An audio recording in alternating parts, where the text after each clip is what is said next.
आज कळंबोलीमध्ये बऱ्याच दिवसांना असा आपला कार्यक्रम होतोय।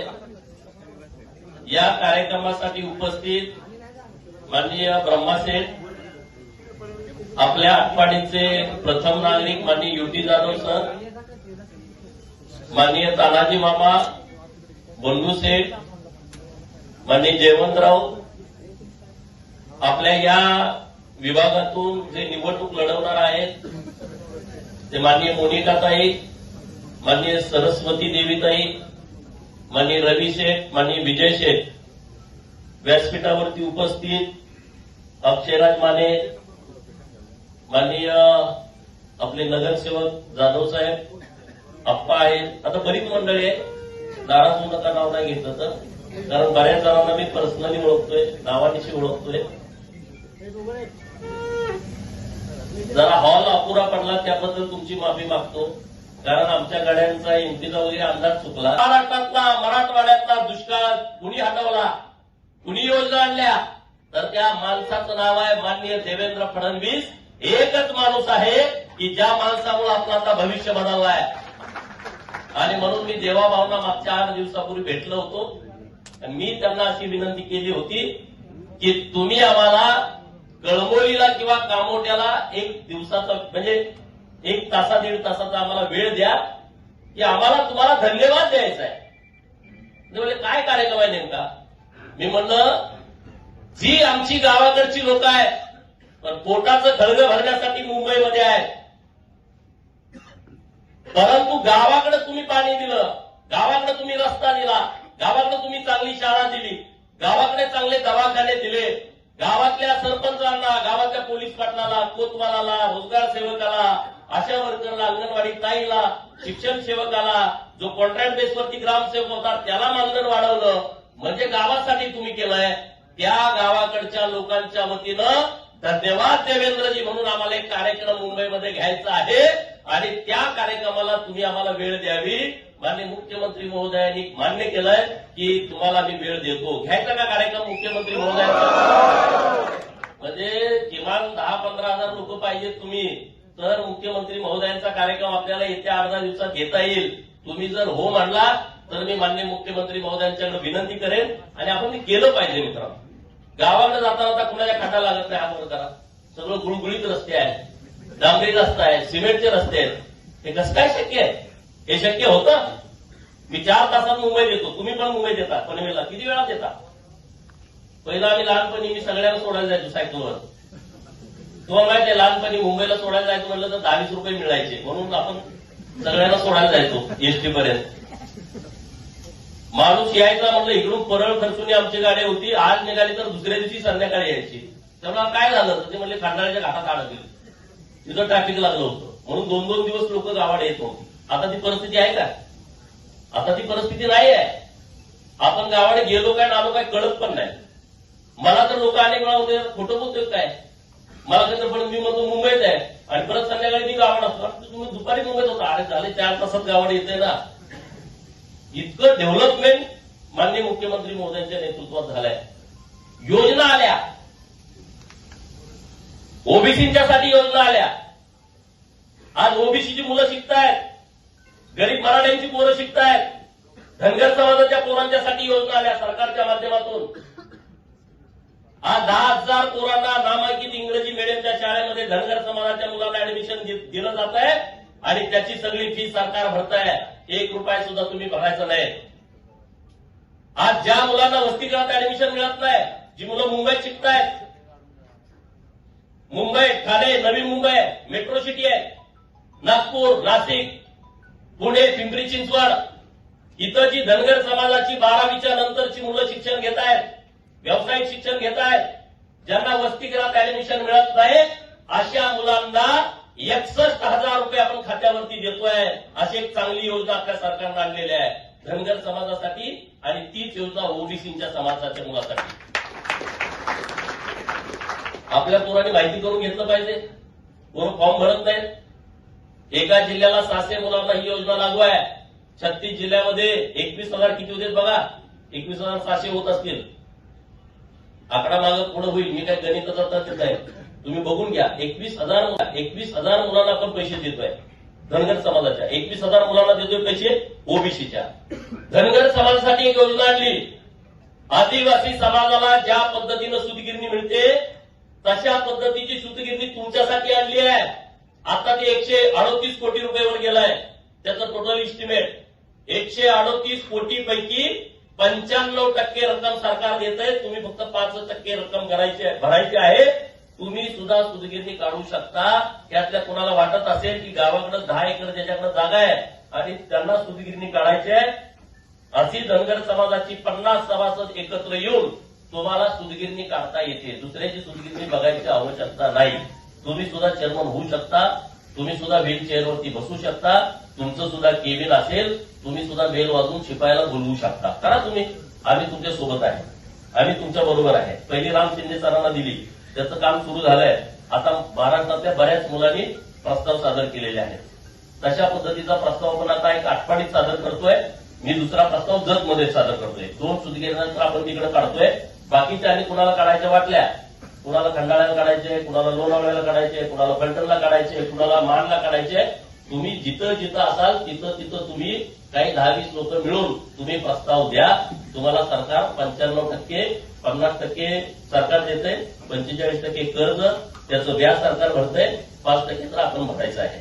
अशी एक चांगली स्कीम आपल्या सरकारच्या माध्यमातून आलेली आहे. आता वसतिगृहाची कामं सुरू आहेत वेगवेगळ्या ठिकाणी. ओबीसींची 72 वसतिगृह झाली, एक मुलांच्यासाठी एक मुलींच्यासाठी. मराठा समाजाची 72 वसतिगृह झाली, एक मुलींच्यासाठी एक मुलांच्यासाठी. असे अनेक योजना राज्य सरकारच्या माध्यमातून आले आणि ते देवेंद्र फडणवीस साहेबांच्यामुळे आले. अहिल्यादेवींच्या जयंतीचं 30 शताब्दी वर्ष होतं. मला मागे कार्यक्रमाला बोलावलं होतं तुम्ही कडबोलीत सुधागडच्या शाळेमध्ये. अरे अहिल्यादेवींचा सन्मान भारतीय जनता पार्टीच्या नेतृत्वाने जितका केला तितका कुणीच केला नाही, कधीच केला नाही. त्यांनी कधी विषय पण घेतला नाही.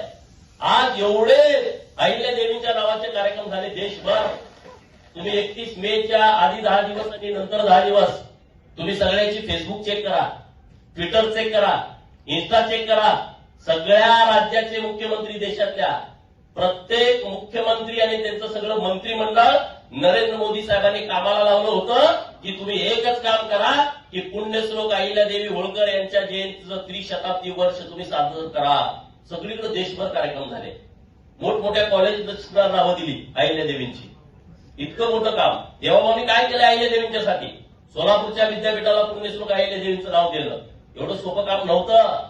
आपल्याला त्याचा सन्मान नाही, स्वाभिमान नाही, लाचारासारखा आपण वागतो. एका विद्यापीठाला नाव दिलं. मराठवाडा विद्यापीठाचं नाव देताना काय झालं होतं बघा. इतिहास काढून बघा. तुम्हाला आता सर्च करता येईल गुगलवरती. किती लोक मेली त्यामध्ये, किती आंदोलन झाली, किती महिलांच्यावरती अत्याचार झाला, किती दलित वस्त्या जाळल्या गेल्या. तेव्हा कुठं मराठवाडा विद्यापीठाला डॉक्टर बाबासाहेबांचं नाव दिलं आहे. सोलापूर विद्यापीठ 2004ला झालं आणि तिथून लोक म्हणायची की अहिल्यादेवींचं नाव द्या, अहिल्यादेवींचं नाव द्या. कुणी नाव दिलं नाही. राज्याचे मुख्यमंत्री देवाभाऊनी 2019च्या मार्च महिन्यामध्ये पुण्यश्लोक अहिल्यादेवी होळकर सोलापूर विद्यापीठ हे सोलापूर विद्यापीठाला नाव दिलं. मित्रांनो, इतकं मोठं काम त्यांनी केलंय. आज सोलापूर विद्यापीठाच्या प्रांगणात त्या अहिल्यादेवींचा पूर्णाकृती पुतळा बसवलाय. आता मी मुख्यमंत्री महोदयांच्याकडे वेळ मागतोय उद्घाटनाला, लोकार्पणाला. अहमदनगरचं नाव बदलून अहिल्यानगर करणं साधी गोष्ट आहे का सांगा? जे राज्याचा सगळ्यात मोठा जिल्हा आहे, सगळ्यात जास्त प्रस्थापित या जिल्ह्यामध्ये आहेत, सगळ्यात जास्त कारखाने त्या जिल्ह्यामध्ये आहेत. अशा जिल्ह्याचं नाव बदलून 1 वर्षाच्या आतमध्ये अहिल्यानगर हे सरकारनं आपल्या केलंय. त्यामध्ये देवेंद्र फडणवीस साहेबांचा सिंहाचा वाटा आहे. मित्रांनो, मानपूरला अहिल्या भवनचं काम सुरू आहे. 42 कोटी रुपये दिले सरकारनं. 22 वेगवेगळी खाती त्या कार्यालयातनं चालणार आहे. त्या पूर्ण इमारतीला, प्रशासकीय भवनला अहिल्या भवनचं नाव दिलं आणि 44 कोटी रुपये, मी चुकून 32 बोललो, 44 कोटी रुपयाचा निधी दिलाय. 44 कोटी रुपयाचा. अहिल्यानगरला नवीन एक मेडिकल कॉलेज मंजूर केलं सरकारनं अहिल्यानगर आता. आणि त्या मेडिकल कॉलेजला पुण्यश्लोक अहिल्यादेवी होळकर शासकीय वैद्यकीय महाविद्यालय अहिल्यानगर नाव घोषित करून टाकलं अगोदरच. 2000 कोटी रुपयाचं ते कॉलेज आता उभा राहत आहे. तिथंच एक ITI कॉलेज केलंय, त्याला पण अहिल्यादेवींचं नाव दिलंय. बारामतीच्या मेडिकल कॉलेजला अहिल्यादेवींचं नाव देणं हा तर महाराष्ट्रातला क्रांतिकारी निर्णय आहे की शासकीय वैद्यकीय महाविद्यालयाला पुण्यश्लोक अहिल्यादेवी होळकरांचं नाव दिलं आणि एका तासाच्या आतमध्ये निर्णय केला आणि चौंडीतून आम्हाला बाहेर पडेपर्यंत हातामध्ये आपल्या ऑर्डर आली की बारामतीच्या शासकीय वैद्यकीय महाविद्यालयाला पुण्यश्लोक अहिल्यादेवी होळकर शासकीय वैद्यकीय महाविद्यालय नाव पण देऊन टाकलं. महाराष्ट्रामध्ये जेवढी मंदिरं आहेत मोठी तीर्थक्षेत्र 400 मंदिरांना 5-5 कोटी रुपये आणि तो कार्यक्रम पुण्यश्लोक अहिल्यादेवी होळकर यांच्या नावानं तीर्थक्षेत्र विकास आराखडा सरकारनं गेल्या वर्षी मंजूर केला आणि महाराष्ट्रातल्या 400 मंदिरांना 5-5 कोटी रुपये दिले, जे 2000 कोटी रुपये एका वेळेस सरकारनं दिले. एका वेळेस हे इतकं मोठं काम सरकारनं केलंय. हे आपल्याला माहित असलं पाहिजे. लोकार्पण तयार केला होता अहिल्यादेवींचा त्रिशताब्दीचा. सगळ्या सरकारी लेटर हेडवरती माननीय मुख्यमंत्री महोदयांचं पत्र बघा, अहिल्यादेवींचा फोटो आहे. सगळ्या मंत्र्यांचं पत्र बघा, अहिल्यादेवींचा फोटो आहे. मंत्रालयाच्या मुख्य सचिवापासून सगळ्या सचिवापर्यंत, उपसचिवापासून सगळ्या कक्ष प्रमुखापर्यंत सगळ्याच्या लेटर हेडवरती बघा, अहिल्यादेवींचा फोटो आहे. जिल्हाधिकारी, सगळे कलेक्टर, सगळे एसपी, सगळे आयुक्त, सगळे बीडीओ, सगळे तहसीलदार, सगळे प्रांत, महाराष्ट्रातल्या सगळ्या ठिकाणी माननीय देवाभाऊने आदेश दिला की पुण्यश्लोक अहिल्यादेवी होळकरांचा त्रिशताब्दीचा लोगो हा महाराष्ट्रातल्या सगळ्या सरकारी लेटर हेडवरती असला पाहिजे. कुठलंच पत्र अहिल्यादेवींच्या फोटोशिवाय या वर्षाचं निघत नाही. आपल्याला अभिमान नाही या गोष्टीचा. लाचार होऊन फिरतो. अहिल्यादेवी काय धनगर हा विषय नाही. नरेंद्र मोदी साहेबांचं भाषण आहे का अहिल्यादेवीवरचं? अमितभाई शाह यांचं भाषण आहे का अहिल्यादेवींच्या वरचं? उत्तर प्रदेशचे फायर ब्रँड मुख्यमंत्री योगी आदित्यनाथ यांचं भाषण आहे का अहिल्यादेवींच्या वरचं? छत्रपती शिवाजी महाराजांचा विचार पुढे घेऊन जाणाऱ्या त्या पुण्यश्लोक अहिल्यादेवी होळकर आहेत आणि म्हणून त्यांच्यावरती इतक्या मोठ्या प्रमाणामध्ये काम होणं गरजेचं होतं, लिखाण होणं गरजेचं होतं. ते झालं नाही. महात्मा ज्योतिराव फुलेंचं भिडेवाड्यातलं स्मारक किती वर्षाचा पेंडिंग विषय होता. सावित्रीबाई फुलेंची जन्मभूमी जे शिरवळ जवळ आहे नायगाव, तिथल्या स्मारकाचा विषय अनेक वर्षाचा पेंडिंग होता. नरवीर राजे उमाजी नाईक यांचं स्मारक होणं, त्याला जागाच नव्हती. मुख्यमंत्री महोदयांनी 5 एकर जागा मागच्या सप्टेंबर महिन्यामध्ये दिली आणि जवळपास 52 कोटी रुपयाचा निधी हा नरवीर राजे उमाजी नाईक यांच्या स्मारकासाठी राज्य सरकारनं मंजूर करून घेतलाय. एक ना अनेक विषय उपेक्षित समाजाचे, बाबुरगडचा आपला भैरजी राजांचा स्मारकाचा विषय आहे, असे अनेक विषय सरकारनं हातात घेतलेले आहेत. आणि म्हणून असा नेता आपल्याला लाभलाय. त्यामुळे गोपीचंद पडळकर काम करू शकतो. तुमची मला साथ आहे, तुमचा आशीर्वाद आहे, तुमचा पाठिंबा आहे.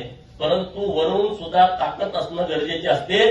की देवेंद्र फडणवीस साहेबांची ताकद या गोपीचंद पडळकर सारख्या एका फाटक्या माणसासोबत आहे आणि त्यामुळे कुठंच काय आपला अडचण येत नाही. आडवी लोक खूप येतात, मात्र काय बऱ्याच लोकांना बरं वाटत नाही. पण ज्यांना बरं वाटत नाही त्यांचं मी काहीच केलं नाही, कुणाचं काही बिघडवलं नाही. आम्ही एखाद्याचं चांगलं करता आलं नसेल, कुणाचं वाईट करण्याचा प्रयत्न केला नाही. परंतु मी वर्षभर बघतोय आमच्या बाबतीत ज्या निंदा नाराजगी चालू आहे, ठिकाणी खालच्या लेवलला जाऊन चालू आहे. मी आपल्या लोकांवरती बोलताना विचार करतो, मी बोलतच नाही. समोरचा कोण असताना आतापर्यंत फाडून टाकला असता. तुम्हाला माझा स्वभाव माहित आहे. कुठले भले भले प्रस्तावित माझ्याला तिरकं पण बघू शकत नाही. समोर आले तर लांब जाते. त्या 2-10,000 कोटीच्या असतील. नाही कुठले पण, मी त्या विषयाकडे बघत पण नाही. परंतु लोकांना दिशाभूल करणं, लोकांची फसवणूक करणं, माझ्याला लय कागदपत्र आली पण बंडू शेट्टी मी दाखवली पण.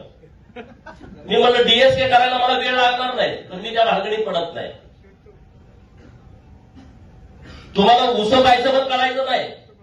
अनेक पैसेवाल्यांचा मी मात गिरवलाय. लय पैसेवाले मी बघितलेत. कारखानदार आणि हे बँकावाले तर किती पैसेवाले तुम्हाला माहित आहे. तिने कुणाचे गरीबाचे ही देतो ते देतो म्हणून गोळा केलेले पैसे नाही. पैसेवाल्यांचा मात गिरवण्याचा माझा पहिल्यापासूनचा छंद आहे. मला नादच तो आहे.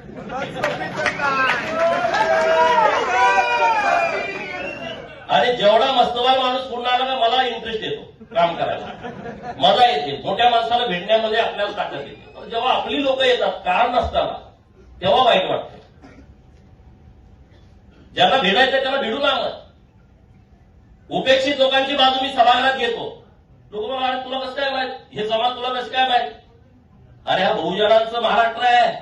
मी परवा गोपाळ समाजाचा एक विषय सभागृहात मांडला. गोपाळ समाज एक मायनर समाज आहे, भटका समाज आहे. हजारो फोन आले मला, अहो आमच्या समाजाचं नाव तुम्ही सभागृहात घेतलं. जरी नुसतं नाव सभागृहात घेतलं तरी समाजामध्ये आनंद होतोय, फटाकडे उडवते महाराष्ट्रामध्ये. म्हणजे किती विषमता आहे महाराष्ट्रात बघा, की माझ्या समाजाचं कुठल्या तरी एका आमदारानं विधानसभेमध्ये नाव घेतलं तरी सुद्धा आम्हाला आनंद होतोय असे म्हणणारे हजारो समाज आपल्या महाराष्ट्रात आहेत. 1, 2, 3, 4, 5 म्हणत नाही मी, असे हजारो समाज इथं आहेत महाराष्ट्रामध्ये. त्यांचा जो प्रश्न मिटायचा लांब, तर त्यांना नुसतं आमचं नाव घेतलं तरी आनंद होतोय. एवढी मोठी विषमता, एवढी मोठी तफावत आपल्या महाराष्ट्रामध्ये आहे. त्यामुळे आपली जबाबदारी आहे, आपण आपल्या बरोबर आपल्या सर्व बहुजनांच्या विषयावरती लक्ष दिलं पाहिजे, त्यांच्या प्रश्नाला वाचा फोडली पाहिजे. मी आज तुमच्याशी बोलत असताना अशी करोडो लोक महाराष्ट्रात आहेत की ज्यांना स्वतःचं घर नाही, जे पालामध्ये राहत आहेत, जे भटकंती करतायत. जसा आपला समाज भटकंती करतोय असे शेकडो समाज भटकंती करतायत. त्यांचं रेशन कार्डला नाव नाही, त्यांचं मतदार यादीत नाव नाही, त्यांच्या आधार कार्ड नाही, त्यांची पोरं शाळेत जात नाही, त्यांच्या जन्माचा दाखला नाही, जन्माचा दाखला नाही म्हणून जातीचा दाखला मिळत नाही, जातीचा दाखला मिळत नाही म्हणून शाळा शिकले तरी नोकरी मिळत नाही. असे असंख्य प्रश्न लोकांचे आहेत. या सगळ्या लोकांच्या प्रश्नाची सोडवणूक करण्यासाठी तुम्ही जे मला पाठबळ दिलंय आणि तुम्हाला सुद्धा अभिमान वाटेल असं आम्ही काम करतोय. तुम्हाला कधी अपमान वाटणार नाही आयुष्यात पुढं. आणि आम्ही गोपीचंद पडळकर बरोबर गेलो, आम्ही भाजपा बरोबर गेलो आणि आम्हाला अपमान होतोय याची काळजी मी आयुष्यभर घेईन की कधी तुम्हाला अपमानित व्हावं लागणार नाही, कुठंच तुम्हाला त्याचा पश्चाताप होणार नाही. आणि हे सगळे तुम्ही मुंबईमधली लोक आहे, अत्यंत कष्ट करताय तुम्ही. सगळीच लोक श्रीमंत नाहीत मुंबईत राहणारी. कधी काम आहे कधी काम नाही. म्हातारीमधले पुढारी तर एवढे माजलेत, आपल्या लोकांचा नुसता सुरा फिरवायचं काम करते, त्याला कधी काही वाटत नाही. अरे गाढवासारखं रात्रंदिवस माझा बाप मुंबईमध्ये राबतोय, त्याचं कमिशन तुम्ही खाता, त्याच्या घामाचे पैसे तुम्ही खाता आणि तुमच्यामध्ये एकही नाही. तुम्ही घाबरताय. आपल्याला दोघं तिकडे कोणतरी ज्यांना जॉईन असतात. अरे तुम्ही कष्ट करताय, 15-15, 20-20 हजार रुपये मुंबईत काय होणार आहे सांगा ना. एकदा चहा प्यायला गेलो तर 100-200 रुपये जात आहेत. भाड्यानं खोली घेतली तर 7-8 हजार रुपये जात आहेत. खानावळीमध्ये जर तुम्ही जेवण करत असला तर त्याला 4-5 हजार रुपये लागत आहेत. आणि मग करायचं कसं. हे जे सगळे विषय आहेत त्या विषयावरती कधीतरी तुम्हाला हात घालावा लागेल. गुलामासारखं जगून चालणार नाही. कधीतरी तुम्हाला सुद्धा उठाव करावा लागेल, कधीतरी तुम्हाला सुद्धा क्रांती करावी लागेल. आणि ज्या दिवशी तुम्हाला वाटेल माथाडी कामगारांना की क्रांती करण्याची आवश्यकता आहे, त्या दिवशी गोपीचंद पडळकर आणि सदाभाऊ खोत तुमच्या सोबत खांद्याला खांदा लावून उभा असेल.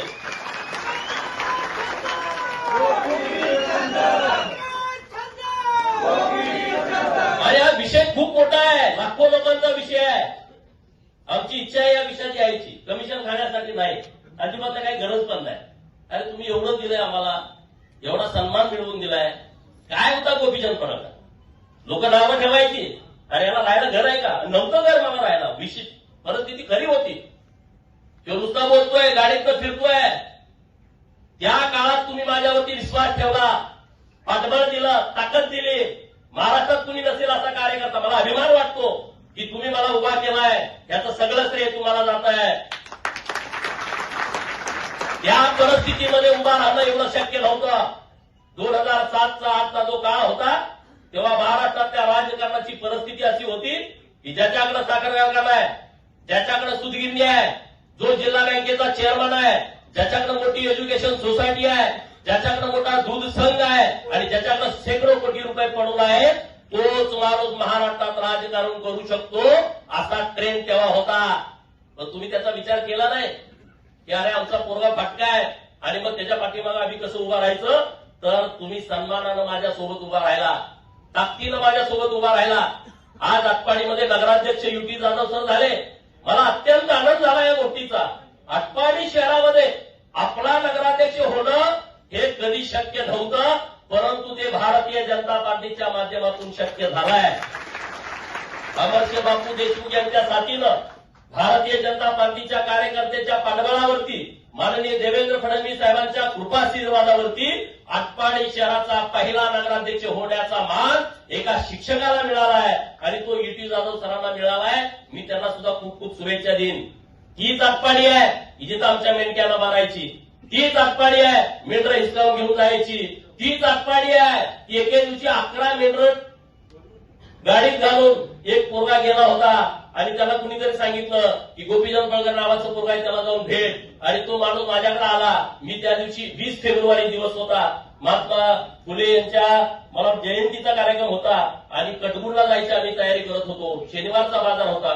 त्याला कुणीतरी सांगितलं मेंढक्याला की तिथं गोपीचंद पळकर नावाचा पोरगा, त्याला जाऊन भेटा. आणि मी तिथं होतो. त्याच्या गळ्याला असे ओरखडे उठले होते, गळ्यात त्याचं काय बदाम पण तोडून काढलं होतं आणि 11 मेंढ्या आणि एक बकरा ते घेऊन गेले होते. कशासाठी घेऊन गेले होते? 1000 रुपयासाठी. कशासाठी? 1000 रुपयासाठी 11 मेंढ्या आणि एक बकरा. त्याची किंमत किती असेल बघा. पिकं भरून घेऊन गेले आणि तो पोलीस स्टेशनमध्ये गेला मेंढरा. माझे 11 मेंढरा आणि बकरा नेलाय. पोलिसांनी त्याच्या 2 कानाखाली दिल्या. ही परिस्थिती होती. त्यांना मला सांगितलं मी गेलो आणि तुम्हाला माहित आहे मी नुसतं जातच 200-300 माणसं गोळा झाली पोलीस स्टेशनला. आणि मी त्या पोलिसाला पहिला विचारलं ह्याला का मारलं तुम्ही, कशासाठी मारलं? तो तर बब्ब करायला लागला. आणि म्हणजे ह्याच्याच मेंढ्या नेलं तुम्ही ह्याला मारताय. मग त्या लोकांना कळालं की मी तिथं आलोय. ते लागले फोन करायला चांगल्या इकडून तिकडून पोलिसांना फोन की पुजारवाडीत येऊन मेंढ्या घेऊन जावा. एवढं पुजारवाडीत नाही, मेंढ्या हिथं आणून सोडायच्या, यांच्या ताब्यात द्यायच्या, तर इथनं मी जाईल. 10व्या मिनिटात मेंढ्या ताब्यात दिल्या. ते मेंढके मला आले अभिनंदन वगैरे काय नाही म्हणलं. संध्याकाळी त्याला गुरासारखा मारायचा आणि मग मला फोन करायचा. मेंढके एवढे बहादर निघाले. सांगोला तालुक्यातले होते सोनलवाडीचे. सोनलवाडीचे तिथं फॉरेस्ट आहे आणि त्या फॉरेस्टमध्ये ते जाऊन बसले दबा धरून. जोपर्यंत तो गडी त्याला दिसत नाही तोपर्यंत बसले आणि दिसला 15 दिवस त्याचं तोंड सुजलं होतं. त्याला कुठेही काही जाता येत नव्हतं. हा आटपाडी आहे. म्हणजे मी माझ्या आटपाडीची टीका करतो अशाचा भाग नाही, लोकांची वागत होती. आज त्या आटपाडीमध्ये नगराध्यक्ष ईटी जाधव सर भेटलेत. एक चांगला माणूस आहे, निष्कलंक माणूस आहे, अभ्यासू माणूस आहे. शिक्षक बँकेचे 2 वेळा चेअरमन होते. ज्या शिक्षक बँकेकडे 500 कोटी रुपयाच्या ठेवी आहेत ती बँक त्यांनी 2 वर्ष चेअरमन म्हणून चालवली आहे आणि 2 वेळा त्या बँकेचे डायरेक्टर होते. अशी चांगली माणसं आज आटपाडीच्या नगराध्यक्ष पदावरती बसलेत. अजित पहलवान इथं आहेत, जे मोठे कॉन्ट्रॅक्टर आहेत, ते नगरसेवक म्हणून निवडून आलेले आहेत. आमचे काय आता विजय म्हणून आमचा सहकारी आहे, तो फक्त 2 मतानंच पडला. 2 मतानंच तो निवडणुकीमध्ये हारला. जतचं जर बघितलं तुम्ही, जतचे आमचे नगराध्यक्ष पण निवडून आले आणि 12 नगरसेवक तिथल्या लोकांनी निवडून दिलेले आहेत. ह्या परीक्षा आहेत. उद्या जिल्हा परिषद आणि पंचायत समितीची निवडणूक येते. जर सांगली जिल्ह्यावरती भारतीय जनता पार्टीची सत्ता आणायची असेल तर त्याचं गणित जत, आटपाडी आणि कवठे मंकाळवरती अवलंबून आहे. आणि म्हणून तुम्हा सगळ्यांना माझी विनंती आहे, ही काय नुसती एका गटाची बैठक नाही, तुम्हाला निरोप द्यायचा आहे की जर जिल्ह्यावरती भाजपाचा झेंडा फडकवायचा असेल तर आटपाडीतल्या 4 जिल्हा परिषद, कवठे मंकाळमधल्या 4 आणि जतच्या 9च्या 9 जिल्हा परिषद निवडून आल्या तर भाजपचा झेंडा हा सांगली जिल्हा परिषदवरती फडकू शकतो. आणि ती आणण्याची क्षमता तुमची आहे, ती आणण्याची ताकद तुमची आहे. तर तुम्ही सगळेजण कामाला लागा. कुठलंही काम राहणार नाही. कोण नाराज असतील तर त्यांना माझी विनंती आहे, नाराज प्लीज होऊ नका. आता बंडू शेठपेक्षा तर तुम्ही नाराज नसाल असा माझा ठाम विश्वास आहे. बंडू शेठपेक्षा कोण टोकाचा विरोधक आहे तर सांगा, हात वर करा. तानाजी बाबा त्यांनी सगळ्यांना समजावून सांगितलं, सगळे परत आलेले आहेत. तर आमचं कधीच काही नव्हतं. बंडू शेठला विचारा, आमचं आणि त्यांचं कधीच काही नव्हतं. त्यांना काय वाटलं, का गेले, मी त्यांना त्या दिवशी विचारलं नेमकं काय की ब्रह्माशेठवर बिल सगळे फाडायचे, ब्रह्माशेठ असं करतोय, ब्रह्माशेठ कसं करतोय. मग मी त्यांना म्हटलं ब्रह्माशेठ काय बोलले, अहो जाऊ दे म्हणजे तो विषयच नाही. हा ब्रह्माशेठ तुम्हाला फटकाळ बोलत असेल तर ते मनात घेऊ नका, मलाही बोलतो. तो काय विषय तुम्ही मनावर घेऊ नका. काय काय म्हणजे ब्रह्माशेठ असं बोलत तसं ते बोलतोय, जाऊ द्या, त्याचा विषय सोडून द्या. असं कुणाला काय बोलला असेल तुमच्या इथल्या कुणाला बऱ्यापैकी, तुम्हाला सगळ्यांना माझी विनंती आहे की तो विषय डोक्यातून काढून टाका. तर तो तेवढ्या पुरताच विषय असतो, त्याच्याकडून देणार नाही बोललोय का काय, बोलतो. त्याचा स्वभाव आहे, एखाद्याचा स्वभाव बदलू शकत नाही. परंतु तो वेळ देतोय, अगोदर वेळ देत नव्हता. माणूस कसं असतं, माणसाला काहीतरी स्वार्थ असल्याशिवाय वेळ देत नाही. जेव्हा मी पूर्ण वेळ राजकारण करत होतो त्याला म्हणून लग्नाला जा तुझं राजकारण तुझं तू कर, मी जात नसतो लग्नाला. काही मातीला जा, हे मी जात नसतो. मग तू जिल्हा परिषदला उभा राहा, मग मी जातो. आता मला सांगायचं आलं नाही लग्नाला, नको नाही जायला लागते. त्यामुळे उद्या तुम्हाला सुद्धा कोणाला संधी मिळेल, काही चिंता करू नका. आटपाडीमध्ये खूप चांगली बांधणी झाली, खूप चांगली बांधणी झाली. जे विरोधामध्ये लोक आहेत त्यांना माझी विनंती आहे की माझी जिरवायची म्हणून तुम्ही या भानगडीत कृपया पडू नका. माझा जिरवणारा जन्माला यायचा आहे. तुम्ही यात तुमचा वेळ वाया घालू नका. तुम्हाला जर काही राजकारण करायचं असेल नक्की आम्ही तुमचा सन्मान करू. अनेक वाटा आहेत, अनेक संधी आहेत. गावागावात सुद्धा आपल्या लोकांच्याकडे गटतट आहे. याही लोकांना माझी विनंती आहे. विकासाच्या दृष्टिकोनातून मी फक्त 4 वर्षाचा विधान परिषदेचा आमदार आहे. किती मला संधी मिळाली? फक्त 4 वर्ष. 14 मे 2020 कोविडचा काळ होता. मुंबईला कोणाला यायला परवानगी नव्हती. कलेक्टर साहेबांची परवानगी घेतल्याशिवाय मुंबईला येता येत नव्हतं, असा तो काळ होता. आणि ज्या दिवशी मी अर्ज भरायला झऱ्यातनं मुंबईला निघालो तेव्हा तानाजी बाबा मी वाटाला कुणी अडवालं नाही. 400 किलोमीटरमध्ये कुणी नाही. अशा काळामध्ये 20ला मला विधान परिषद दिली देवाभाऊनी. माझी शिफारस करायला कुणी नाही. बघा नेतृत्व कसं संधी देत आहे. 1 महिना अगोदर मला फोन आला होता. चंद्रकांत दादा प्रदेशाचे अध्यक्ष होते. गोपीजान कुठं आहेस? मी तेव्हा कोल्हापुरात होतो. गावाला जा आणि कागदपत्र तयार ठेव. मी म्हटलं काय करायचं आहे? तर तुला राज्यसभेचा खासदार करायचं आहे. माझ्या ऑटोमॅटिक डोळ्यात धारा आल्या. माझी मागणी नाही, माझी शिफारस करायला कुणी माणूस नाही. आणि प्रदेशाच्या अध्यक्षांचा फोन आला की देवाभाऊंचा तुला निरोप आहे की तू कागदपत्र सगळी जुळव आणि तुझा परवा दिवशी अर्ज भरायचा आहे. आणि संध्याकाळी अमित भाईंच्याकडे शेवटची चर्चा आहे. माझ्या डोळ्यात धारा लागल्या. मी एकटाच होतो त्या दिवशी गाडीत. मग मी फोन केला सरपूर्जीला की असं आपल्याला फोन आलाय. कागद म्हणजे काय? आपली काय प्रॉपर्टी आहे का? काय कागद म्हणजे केसेस. बारामतीत किती आहेत, आटपाडीत किती आहेत, सांगलीत किती आहेत, टेंबूच्या योजनेची केस. दुसरं काय आपल्याकडे काय माल नाही ना. तुम्हालाही माहित आहे. पुढच्या गाड्या वाटतंय माल नाही म्हणून यांना काय नसतंय ते. आपली काय कागद म्हणजे हीच की प्रॉपर्टी आपली. आणि म्हणून कागद जुळवली. हे झालं काय फोन दुसऱ्या दिवशी आला नाही. दुसऱ्या दिवशी भागवत कराड साहेबांचं नाव आलं आणि ते परत केंद्रात मंत्री झाले. मी विचार केला, आनंद झाला की माझी पार्टी, माझी शिफारस नसताना, माझं कुणी सांगायला नसताना 1 जागा राज्यसभेची शिल्लक आहे. कारण दुसरी रामदास आठवले साहेबांना दिली होती, तिसरी उदयनराजे महाराजांना दिली होती. 1च जागा शिल्लक होती. महाराष्ट्रातून गोपीचंद पळकरचं नाव राज्यसभेसाठी घेत आहे. हा माझा सन्मान आहे. आणि हा माझा एकट्याचा सन्मान आहे, तुमचा सन्मान आहे. राज्यसभेला नाव आपलं कोण नाही हो. म्हणून आता मला राज्यसभेवर जर एका सीटवर घेत असतील तर विधान परिषदेवरती 100% घेतील. तेव्हाही मी मागणी केली नाही. तेव्हाही मला फोन आला की अर्ज भरायला या. 4 वर्षाची संधी मिळाली. मी त्या संधीचं सोनं करण्याचा प्रयत्न केला आहे. आज इथं सुद्धा मानवरताई आहे. मला जो 10 कोटी रुपयाचा निधी मिळाला, मी कुठं पण असा दिला नाही. इथल्या आईला भवनसाठी 1 कोटी रुपये त्यातले मी इथं दिले आहेत.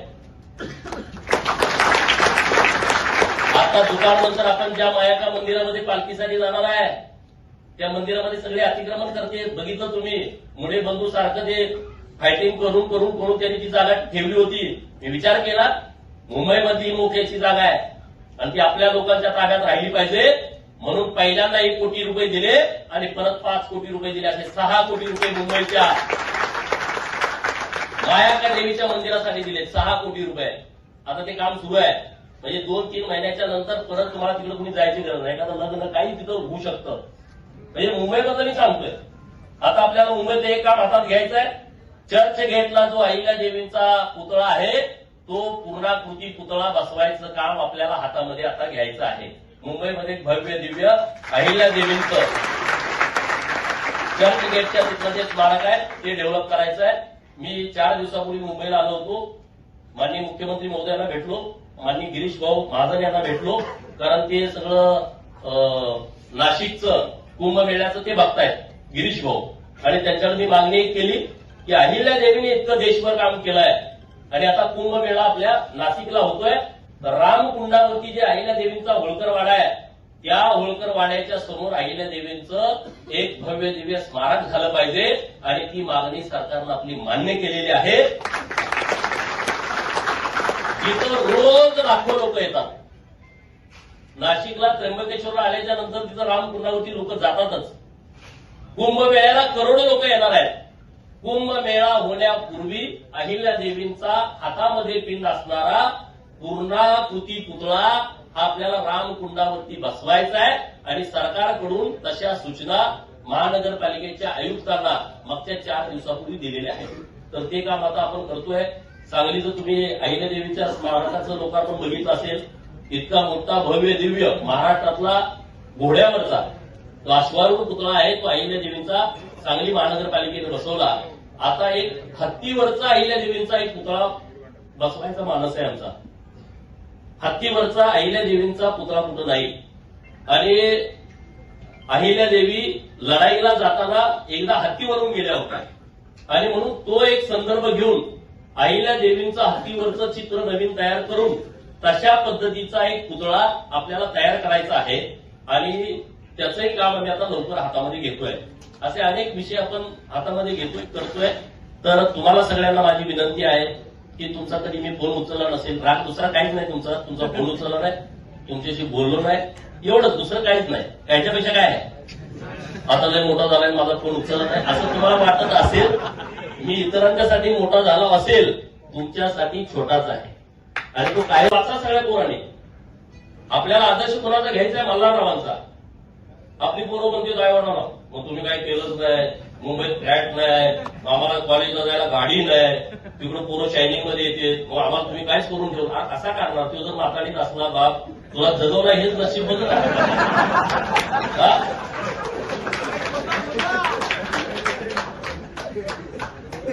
मल्हाररावांचा आदर्श कशासाठी? एका मेंढक्याचा पोरगा, कुठला वारसा नाही, त्याला कुठलं प्रशिक्षण नाही, मेंढराचं प्रशिक्षण नाही, लढायचं असतं का? नाही. परंतु एक सामान्य पोरगा, मेंढपाळाचा पोरगा स्वतः मामाकडून प्रशिक्षण घेतो. नंदुरबारला मामा, ते कसं लग्न ठरवलं त्या काळात तुला असतो. आता नंदुरबारला जाणं आपल्याला होत नाही, त्या काळात कशी लोक जात असतील. तेव्हा काय फेसबुक नव्हतं, व्हॉट्सअप नव्हतं. फेसबुकवरती पूर्वी लग्न ठरलं असं काय नाही ना त्या काळामध्ये. म्हणजे बघा ना, फलटण कुठं आणि नंदुरबार कुठं. त्यांचे मामा नंदुरबारला होते, तळोजा. मामाकडून ते शिकले महत्वाकांक्षा कशी असावी. त्यांना पंतप्रधान व्हायचं होतं मल्हाररावांना, म्हणजे पेशव्यांच्या जागी मीच होणार असं त्यांच्या मनामध्ये होतं. परत त्यांच्या लक्षात आलं की हे जरा होणं शक्य नाही.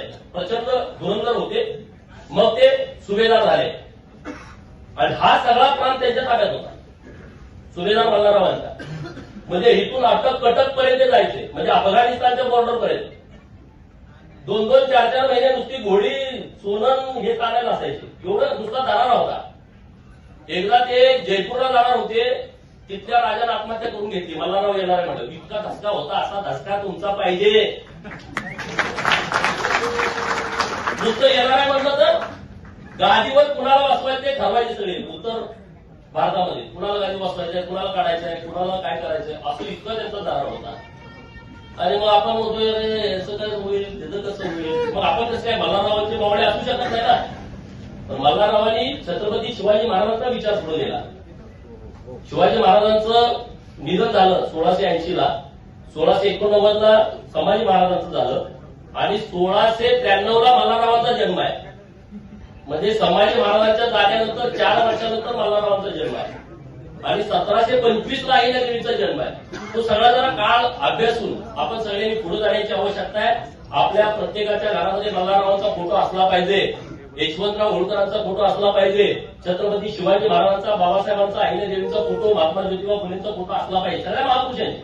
माझ्या ऑफिसला आल्यापासून बघितलं ना, कोण सगळ्यांचे हे आपले आदर्श आहेत आणि त्यांच्या पावलावरती पाऊल टाकून आपण पुढे जाण्याचा जरी 1% प्रयत्न केला, आपल्या आयुष्यामध्ये काही कमी पडणार नाही, काही अडचण नाही. एवढंच या निमित्तानं बोलतो. तुम्ही इतक्या मोठ्या संख्येनं या बैठकीला आला त्याबद्दल मी तुमचं मनापासून आभार व्यक्त करतो. तुमचं मनात काही घेऊ नका. इकडं तिकडं करू नका. काय बरीच गडबड तुम्हाला माहित आहे तुम्ही काय करता. मी जरी फेसबुक वापरत नसलो, मी जरी व्हॉट्सअप वापरत नसलो, तर मला पोरं फोन करून सांगा एवढा याला असं असं केलंय, सगळे रिपोर्ट येत आहे. तर तुम्हाला माझी हात जोडून विनंती आहे, ही ती वेळ नाही आहे. माझी गंमत करण्यात तुमची गंमत होईल. माझी गंमत केली म्हणजे तुमची झाली ना. माझा अपमान म्हणजे तुमचा अपमान असं तुम्हाला वाटतंय का मीच म्हणतोय. हा हे बघा, आपली लढाई आहे ती सन्मानाची आणि स्वाभिमानाची लढाई आहे. मी कंपनी काढतो, मी काय तुम्हाला असं सांगणार नाही. मी तुम्हाला असे काही स्वप्न दाखवू शकत नाही. मी तुम्हाला एवढंच सांगू शकतोय, जिथं कुठं तुम्ही जाल तिथं तुम्ही सन्मानात जाऊ शकाल, तुम्ही स्वाभिमानानं जगू शकाल. तुम्हाला कुठेही कसलीही अडचण येणार नाही. मंत्रालयाच्या कुठल्याही मजल्यावरती गेला आणि गोपीचंद पडळकरचा कार्यकर्ता तुमची फाईल कुणी अडवणार नाही, एवढं काम मी करू शकतो. त्याचा अनुभव घ्या तुम्ही. मी काय मोठं होतंय असं नाही, हे भाजपामुळे होतंय, माझ्या नेत्यामुळे होतंय. पण हे खरं आहे प्रत्येक गोष्टीमध्ये. आणि मला आता जतच्या लोकांनी आमदार केलंय, तर माझी जबाबदारी आहे की जत नंबर 1 वरती आणलं. कारण आता मला राजकारण सोडावं लागलं. मी जर 2024च्या निवडणुकीमध्ये हारलो असतो, मी ठरवलं होतं दुसऱ्या दिवशी विधान परिषदेचा राजीनामा द्यायचा आणि आपलं दुकान बंद करायचं, परत आपण या भानगडीत पडायचं नाही. कारण सारखं सारखं ते करणं काही योग्य नाही. परंतु जरच्या लोकांनी मला एवढा सन्मान दिला. आज मी महाराष्ट्रामध्ये अगोदर फिरतच होतो, विधान परिषदेचा आमदार म्हणून फिरत होतो. लोकांनी मागच्या दारात आलाय, त्याला नुसता शिव्या द्यायला ठेवलाय, अमुक म्हणजे बघितलं टीका तुम्हाला करत होते. आपण मुद्दे मांडत ते बाजूला ठेवायचे, म्हणजे नुसता आपला तसा विषय नाही. आपण मुद्द्यावरती बोलत होतो. आता पवारांच्यावर तुम्ही बोलायला सोडून दिलं, कारण त्याचा संपला विषय. तो आपल्यासाठी फार महत्वाचा विषय राहिला. खानापूर साहेब आला मला तुम्ही हे अजितदादाचे राष्ट्रवादीचे आहे. असं करते विषय आपला सोडून दिला. आपला तो आता विषय पूर्णपणे पुढे गेलेला आहे. आता परवा चॅनेलवाल्याचा फोन आला, कुठे आहे तुम्ही? मी म्हटलं जत नाही. नाही तुम्ही 8 वाजता चर्चेला पाहिजे. कसली? ते दोन्ही पवार ऐकत. मला काय करायचं म्हटलं, ते 1 होते 2 होते 3 होते, तिकडे कुणाला तर विचारा म्हटलं. मी आता तो विषय सोडून दिलाय, माझ्यासाठी आता तो महत्वाचा विषय नाही. कुठं काय असलं तर मी मला काय करायचं म्हटलं. मी आता त्या विषयावर बोलत नाही म्हटलं, मी आता त्या विषयाकडे बघत नाही. ते 1 होते नाही तर 2 होते नाही तर 3 होते, मला काय करायचं म्हटलं. इथं मला जतला पाणी, इथं रस्ता करायचा आहे, आटपाडीत कुठं कुठं गडी फुटले ते बघायचं आहे म्हटलं. बरोबर गेलाय. काय काय जरा देव पाण्यात टाकतो. जतचा नगराध्यक्ष आटपाडीचा जर पाडला मग लगेच काय ते टाकायचं पोट, त्याचं दुकानच बंद होऊन गेलं. कारण हे युटी सरांची जी निवडणूक आहे का नाही, मी काय म्हणतोय, हा निवृत्तीनं दिलेला आम्हाला विजय आहे, तो आमचा विजय नाही. ते शक्य नव्हतं. आम्ही आता किती जरी मोठं बोललो का नाही, तो आमचा विजय नाहीच. निवृत्तीला वाटलं आटपाडीमध्ये युटीनं नगराध्यक्ष करायचा आहे, आणि म्हणून प्रत्येक पाऊल असं पडत गेलं की ते 1867 पर्यंत गेलं. ते थांबलंच नाही. ते आमच्या हातात नाही. ते आम्ही आता किती जरी गप्पा मारल्या ना, तिथली राजकीय परिस्थिती पूर्णपणे वेगळी आहे. परंतु नियतीच्या मनामध्ये होतं की आटपाडीमध्ये बहुजनाचं पोरगं त्या खुर्चीमध्ये पहिला मान द्यायचा आणि आमची किंमत वाढवायची, असं नीतीला वाटलं. त्यामुळे हे आमचं गणित बसलंय. बडी एवढे मागलेले पैसेवाले एवढे होते, रडायला आले. ते काय त्यांच्या आता नाही, म्हणजे पर्याय नाही राहिला. आम्ही असं येणार, आम्ही कसं येणार, आम्ही फलात येणार, आम्ही विकास करतोय. अरे मग आम्ही काही खड्डे काढले काय? आटपाडी तालुक्यात असं एक गाव नाही की मी आमदार असताना काम केलं. 4-4 करगणी एका गावात मी 12 सभा घर बांधले. 4 वर्षाचा आमदार बांधू शकतो ना सांगा? एका गावामध्ये कुठलं काम नाही. महाराष्ट्रात तर मी एवढा निधी दिलाय ना, अहिल्या देवींच्या स्मारकासाठी तर मी इतक्या ठिकाणी निधी दिलाय. नाशिकला प्रॉपर दिलाय, त्र्यंबकेश्वरला दिलाय, इकडं धाराशिवला दिलाय. आपण लोणंदला जातोय, त्या अहिल्या देवीच्या स्मारकासाठी 25 लाख रुपयाचा निधी दिलाय. विदर्भातल्या 3 ठिकाणी दिलाय निधी, अंबडला दिलाय. अनेक विषय मी सांगू शकतो. म्हणजे जिथं जिथं कुठं काम करता आलं तिथं तिथं वेगवेगळ्या पद्धतीनं काम करण्याचा प्रयत्न मी तुमचा प्रतिनिधी म्हणून केलाय. त्यामुळे आता मुंबई हे आता कळवलं ना काय वापलं, कुणीकडे आला गडी कामोठा कळवलं आल्याशिवाय पुढे एंट्री नाही. बरोबर की नाही? मुंबईचं नाक आहे आता. पूर्वी ते मालपूर असेल जुनं, आता हे मुंबईचं मेन नाक आहे. कळंबोली आणि कामोठा त्यामुळे आपण सुद्धा एकदम सन्मानानं राहिलं पाहिजे, प्रामाणिक राहिलं पाहिजे. कुणाशी दगाफटका करणं आपल्या लोकांचा स्वभाव नाही, ते आपल्या रक्तात नाही. एखाद्याला दगाफटका करणं, घात करणं, फसवणं हे आपल्या स्वभावात नाही. आपण समोरासमोरच्या लढाई करतो. होळकरांच्या युद्धनीतीचा सर्वात महत्वाचा भाग आहे की त्यांनी मैदानावरच्या लढाई केल्या. म्हणजे ज्या प्रांतात त्यांच्या ताब्यात होता तो मैदानी प्रांत, लपायचं नाही, धरायचं नाही, डोंगर नाही, काय नाही, एकदम समोरासमोर भिडायचं. त्यामुळे आपलाही स्वभाव तसाच आहे. त्यामुळे आपण कुणाचा घात करायचा नाही. आपला विश्वासघात जर कुणी केला तर त्याच्या काळाला एक सुद्धा केस ठेवायचा नाही, ही आपली भूमिका पाहिजे. बाळूमामा बघतोय, कोण बोलणं नाही. बाळूमामाच्या नावानं, बापूबाईच्या नावानं, बिरोबाच्या नावानं, बंदोबाच्या नावानं, मसोबाच्या नावानं, दुडोबाच्या नावानं, यताबाच्या नावानं चांगलं भलं म्हणजे सगळ्यांचं चांगलं कर, सगळ्यांचं भलं कर. बहुजनाची भूमिका अशी असते. माझं एकट्याचं नाही, सगळ्यांचं चांगलं कर म्हणजे चांगलं भलं. आज कळंबोलीमध्ये बऱ्याच दिवसांना असा आपला कार्यक्रम होतोय.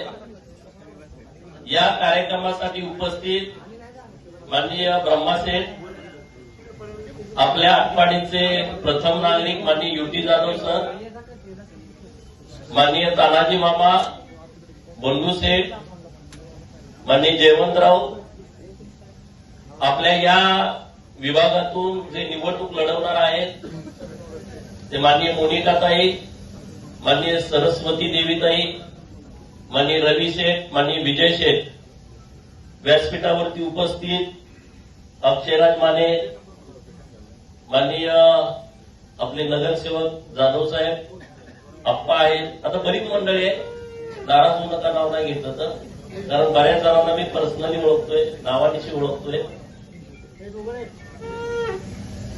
जरा हॉल अपुरा पडला त्याबद्दल तुमची माफी मागतो, कारण आमच्या गाड्यांचा एमपीचा वगैरे अंदाज चुकला. अंदाज का चुकला? कारण कालवा लय झालाय. 5 स्टारला जेवण, खाटणं, मटण, त्यामुळे म्हणलं माणसं राहिलीत का नाही अंदाज नव्हता.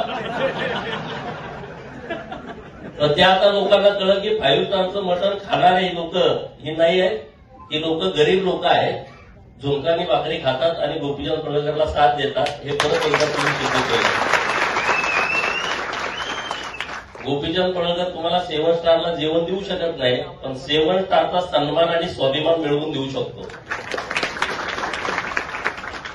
आणि आज ज्या पद्धतीनं तुम्ही सगळेजण एकत्रित झालाय,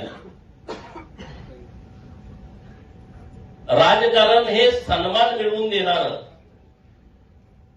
स्वाभिमान जाग करणारं एक केंद्र आहे. डॉक्टर बाबासाहेब आंबेडकर साहेब म्हणाले होते की राजसत्ता नेहमी हिसकावून घ्यायची असते. राजसत्ता सहजासहजी कुणी देत नाही.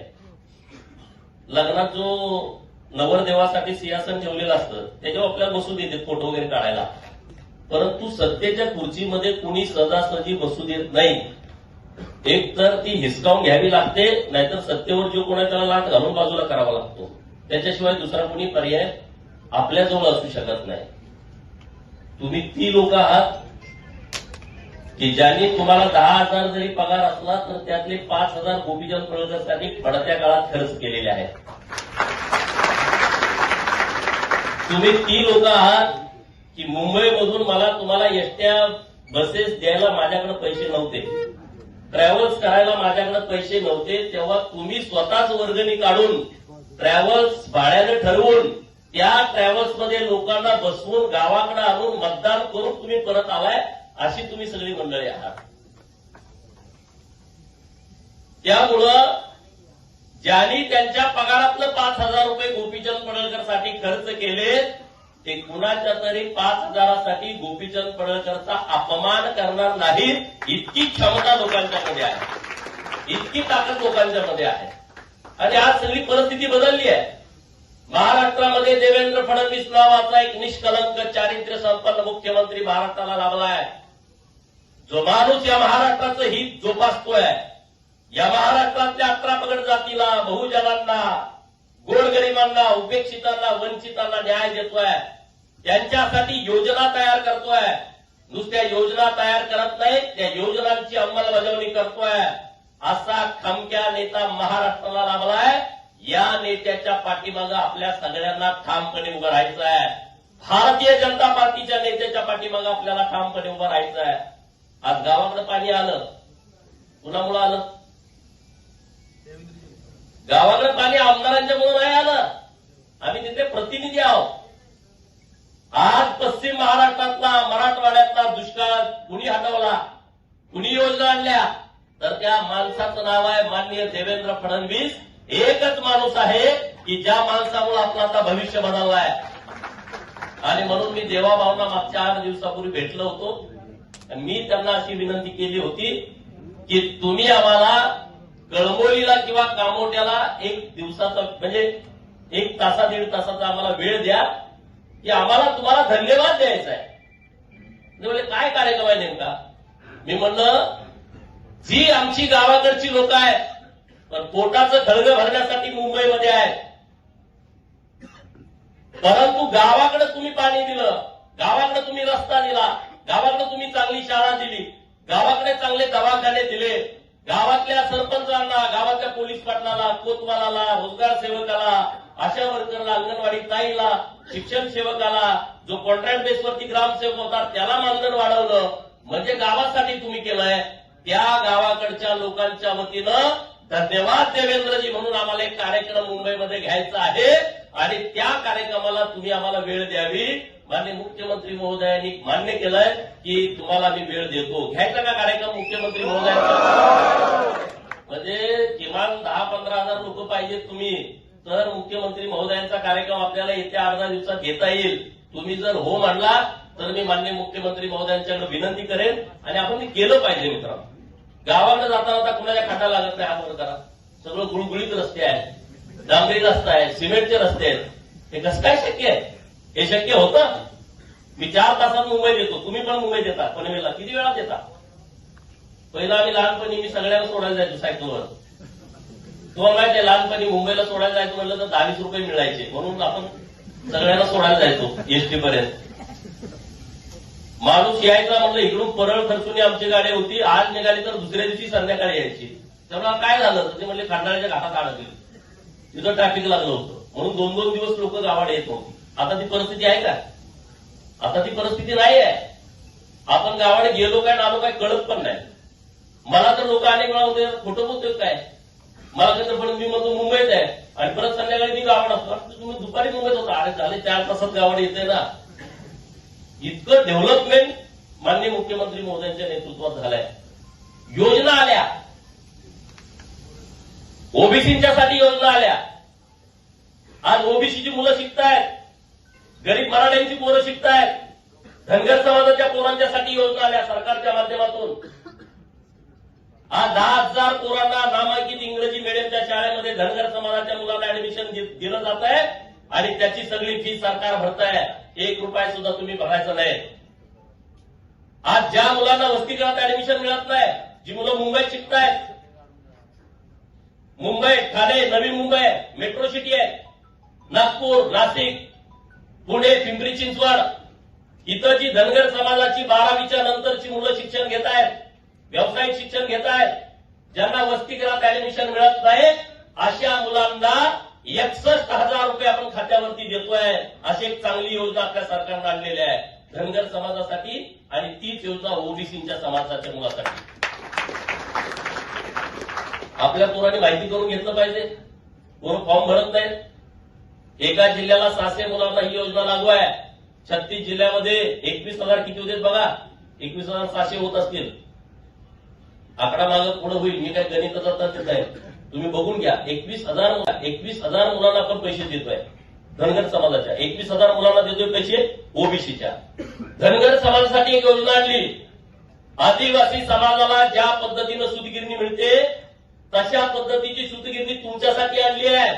आता ते 138 कोटी रुपयेवर गेलाय. त्याचं टोटल इस्टिमेट 138 कोटी पैकी 95% रक्कम सरकार देतंय, तुम्ही फक्त 5% रक्कम भरायची आहे.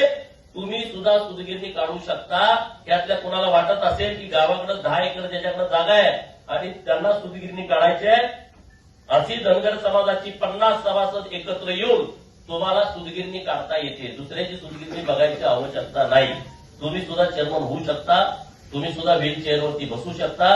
तुमचं सुद्धा केबिन असेल. तुम्ही सुद्धा बेल वाजवून शिपायाला बोलवू शकता. करा तुम्ही. आम्ही तुमच्या सोबत आहे. आम्ही तुमच्या बरोबर आहे. पहिली राम शिंदे सरांना दिली, त्याचं काम सुरू झालंय. आता महाराष्ट्रातल्या बऱ्याच मुलांनी प्रस्ताव सादर केलेले आहेत. तशा पद्धतीचा प्रस्ताव पण आता एक आठवणीत सादर करतोय. मी दुसरा प्रस्ताव जतमध्ये सादर करतोय. 2 सूतगिरण्यांचं आपण तिकडे काढतोय. बाकीच्या आणि कुणाला काढायच्या वाटल्या, कुणाला खंडाळ्याला काढायचे, कुणाला लोणावळ्याला काढायचे, कुणाला फलटणला काढायचे, कुणाला मानला काढायचे, तुम्ही जिथं जिथं असाल तिथं तिथं तुम्ही काही 10-20 लोक मिळून तुम्ही प्रस्ताव द्या. तुम्हाला सरकार 95%, 50% सरकार देते, 45% कर्ज, त्याचं व्याज सरकार भरतंय, 5% तर आपण भरायचं आहे. अशी एक चांगली स्कीम आपल्या सरकारच्या माध्यमातून आलेली आहे. आता वसतिगृहाची कामं सुरू आहेत वेगवेगळ्या ठिकाणी. ओबीसींची 72 वसतिगृह झाली, एक मुलांच्यासाठी, एक मुलींच्यासाठी. मराठा समाजाची 72 वसतिगृह झाली, एक मुलींच्यासाठी, एक मुलांच्यासाठी. असे अनेक योजना राज्य सरकारच्या माध्यमातून आले आणि ते देवेंद्र फडणवीस साहेबांच्यामुळे आले. अहिल्यादेवींच्या जयंतीचं 30 वर्ष होतं. मला मागे कार्यक्रमाला बोलावलं होतं तुम्ही कडबोलीत सुधागडच्या शाळेमध्ये. अरे अहिल्यादेवींचा सन्मान भारतीय जनता पार्टीच्या नेतृत्वाने जितका केला तितका कुणीच केला नाही, कधीच केला नाही. त्यांनी कधी विषय पण घेतला नाही. आज एवढे अहिल्यादेवींच्या नावाचे कार्यक्रम झाले देशभर. तुम्ही 31 मेच्या आधी 10 दिवस आणि नंतर 10 दिवस तुम्ही सगळ्यांची फेसबुक चेक करा, ट्विटर चेक करा, इन्स्टा चेक करा. सगळ्या राज्याचे मुख्यमंत्री, देशातल्या प्रत्येक मुख्यमंत्री आणि त्यांचं सगळं मंत्रिमंडळ नरेंद्र मोदी साहेबांनी कामाला लावलं होतं की तुम्ही एकच काम करा की पुण्यश्लोक अहिल्यादेवी होळकर यांच्या जयंतीचं 30 वर्ष तुम्ही साजरं करा. सगळीकडे देशभर कार्यक्रम झाले.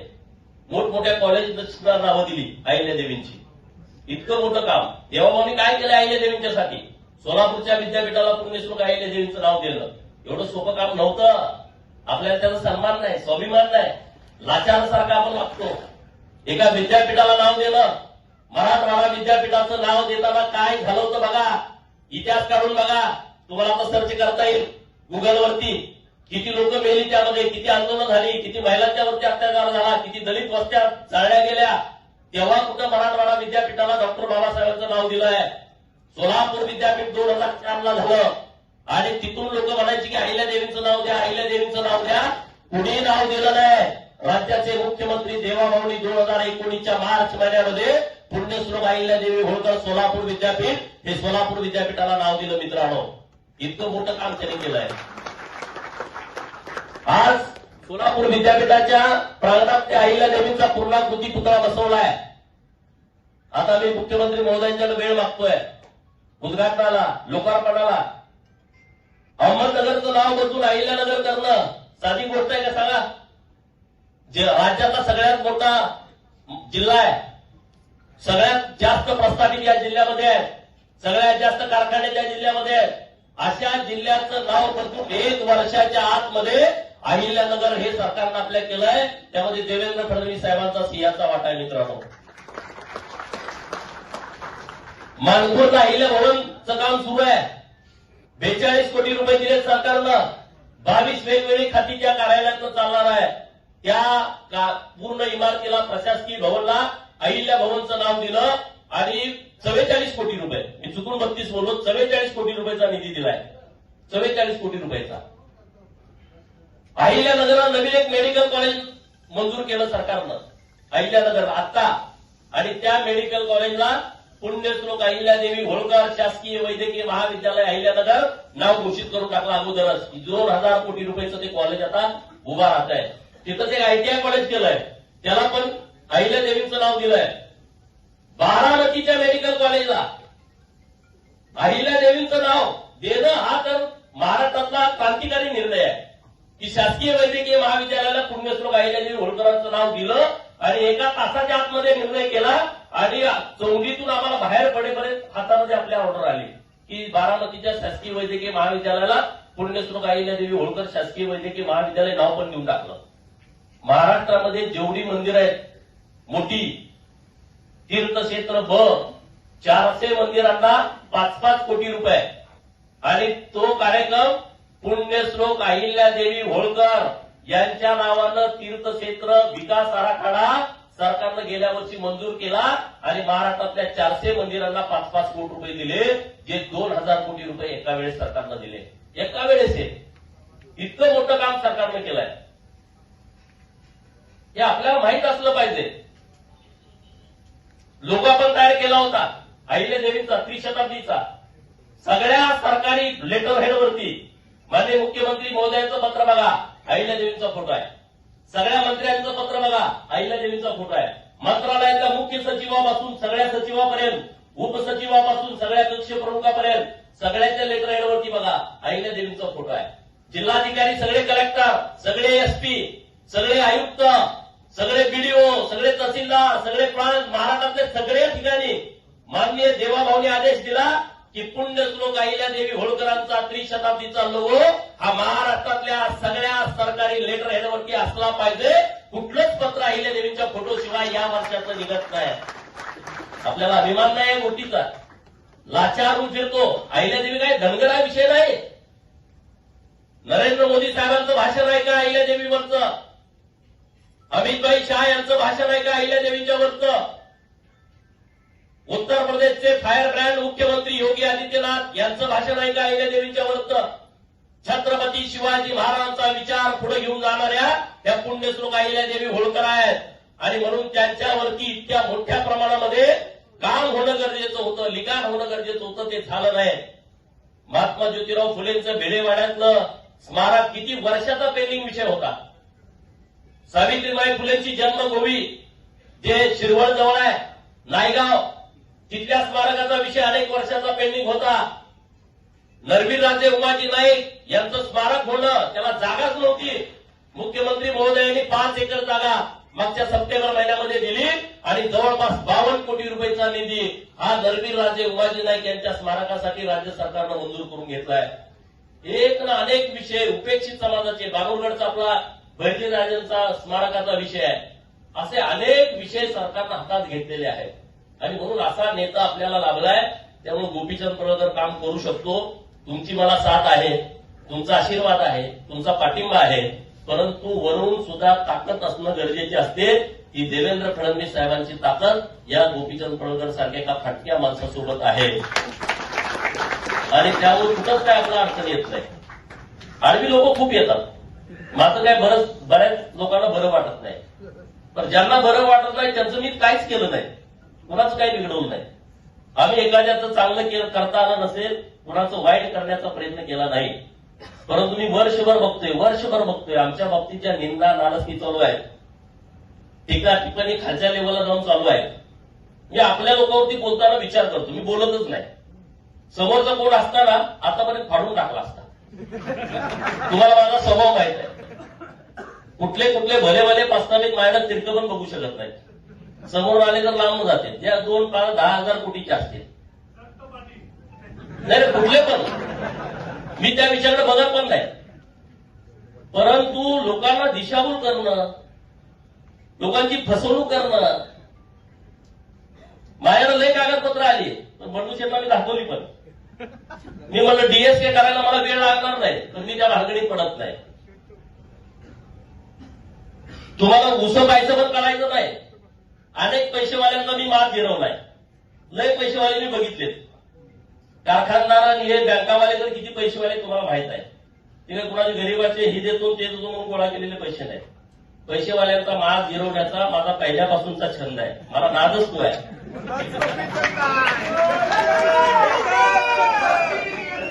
आणि जेवढा मस्तवाल माणूस पूर्ण आला का मला इंटरेस्ट येतो काम करायला, मजा येते. मोठ्या माणसाला भेटण्यामध्ये आपल्याला ताकद येते. जेव्हा आपली लोक येतात कारण नसताना तेव्हा वाईट वाटतं. ज्यांना भेटायचं त्यांना भेटू ना. मग उपेक्षित लोकांची बाजू मी सभागृहात घेतो. लोक मला तुला कसं काय माहित, हे समाज तुला कसं काय माहित? अरे हा बहुजनांचं महाराष्ट्र आहे. मी परवा गोपाळ समाजाचा एक विषय सभागृहात मांडला. गोपाळ समाज एक मायनर समाज आहे, भटका समाज आहे. हजारो फोन आले मला, आमच्या समाजाचं नाव तुम्ही सभागृहात घेतलं. जरी नुसतं नाव सभागृहात घेतलं तरी समाजामध्ये आनंद होतोय, फटाकडे उडवते महाराष्ट्रामध्ये.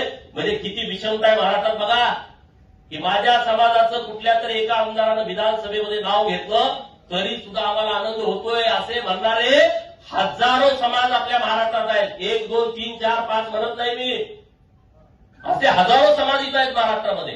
त्यांचा जो प्रश्न मिटायचा लांब, तर त्यांना नुसतं आमचं नाव घेतलं तरी आनंद होतोय. एवढी मोठी विषमता, एवढी मोठी तफावत आपल्या महाराष्ट्रामध्ये आहे.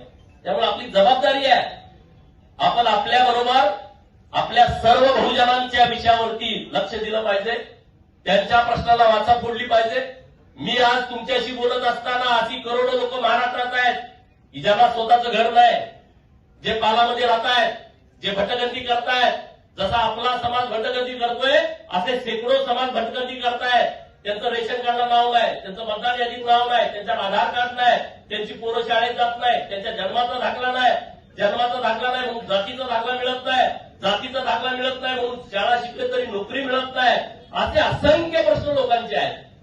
या सगळ्या लोकांच्या प्रश्नाची सोडवणूक करण्यासाठी तुम्ही जे मला पाठबळ दिलंय आणि तुम्हाला सुद्धा अभिमान वाटेल असं आम्ही काम करतोय. तुम्हाला कधी अपमान वाटणार नाही आयुष्यात पुढं. आणि आम्ही गोपीचंद पडळकर बरोबर गेलो, आम्ही भाजपा बरोबर गेलो आणि आम्हाला अपमान होतोय, याची काळजी मी आयुष्यभर घेईन की कधी तुम्हाला अपमानित व्हावं लागणार नाही, कुठंच तुम्हाला त्याचा पश्चाताप होणार नाही. आणि हे सगळे तुम्ही मुंबईमधील लोक आहे, अत्यंत कष्ट करताय तुम्ही. सगळीच लोक श्रीमंत नाहीत मुंबईत राहणारी. कधी काम आहे कधी काम नाही. म्हातारीमधले पुढारी तर एवढे माजलेत, आपल्या लोकांचा नुसता सुरा फिरवायचं काम करते, त्याला कधी काही वाटत नाही. अरे गाढवासारखं रात्रंदिवस माझा बाप मुंबईमध्ये राबतोय, त्याचं कमिशन तुम्ही खाता, त्याच्या घामाचे पैसे तुम्ही खाता आणि तुमच्यामध्ये एकही नाही. तुम्ही घाबरताय. आपल्याला दोघं तिकडे कोणतरी ज्यांना जॉईंट असतात. अरे तुम्ही कष्ट करताय, 15-15, 20-20 हजार रुपये मुंबईत काय होणार आहे सांगा ना. एकदा चहा प्यायला गेलो तर 100-200 रुपये जात आहेत. भाड्यानं खोली घेतली तर 7-8 हजार रुपये जात आहेत. खानावळीमध्ये जर तुम्ही जेवण करत असला तर त्याला 4-5 हजार रुपये लागतायत. आणि मग करायचं कसं? हे जे सगळे विषय आहेत त्या विषयावरती कधीतरी तुम्हाला हात घालावा लागेल. गुलामासारखं जगून चालणार नाही.